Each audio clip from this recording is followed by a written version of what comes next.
Tu es en terminale générale ou technologique, tu passes bientôt ton grand oral, alors cette vidéo elle est pour toi.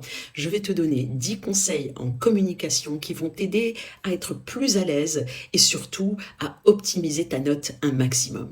La vidéo va être un peu longue, alors regarde bien jusqu'au bout pour avoir tous les conseils. Abonne-toi, sauvegarde et partage un maximum. Dans cette vidéo, je vais surtout te parler de la manière de communiquer avec le jury, euh, car le but du grand oral, c'est de montrer ta capacité à prendre la parole devant un jury, d'argumenter sur un sujet donné en utilisant des connaissances approfondies et de t'exprimer de manière claire et convaincante. L'épreuve cette année, elle se déroule en deux parties de 10 minutes chacune, l'oral en continu et l'entretien de 10 minutes. Mon premier conseil, c'est de créer une bonne connexion avec ton jury. Tu arrives, tu te présentes, tu souris, tu te tiens bien, tu adoptes un look sobre, propre, dans lequel tu te sens confortable et surtout tu assumes d'être regardé. Je sais que c'est pas évident, mais il faut vraiment faire cet effort. Deuxième conseil, pense à regarder ton jury de temps en temps. Ne te laisse pas déstabiliser si les profs ne te regardent pas en retour. C'est pas méchant, c'est parce que pendant qu'on fait passer le grand oral, nous on prend des notes et on se concentre sur ce que vous dites. Troisième conseil, c'est contrôle ta gestuelle. Évite de faire trop de gestes parasites, mais évite d'être trop rigide, c'est pas top non plus. L'idéal, c'est quand ton geste accompagne ton idée, quand ton geste ajoute quelque chose à ton explication et que ça t'aide à transmettre une idée. Conseil numéro 4, évite le ton trop récité.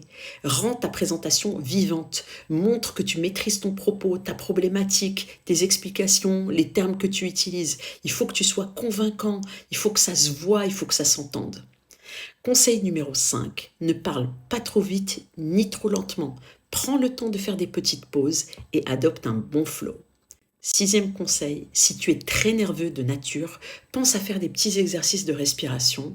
Prends des inspirations très longues, ça va te permettre de te calmer et de mieux aborder ton épreuve. Conseil numéro 7, sur ton brouillon de préparation, évite d'écrire trop de texte. Concentre-toi sur ton plan, mets un maximum de mots-clés et comme ça va t'éviter de trop lire ton brouillon. Conseil numéro 8, lors de l'entretien, la partie la plus importante à mon avis, écoute bien les questions, relaxe-toi, sois concentré et surtout ne sois pas sur la défensive. Conseil numéro 9, si tu n'as pas compris la question, tu as le droit de demander au professeur de reformuler. Tu peux leur demander de l'exprimer autrement.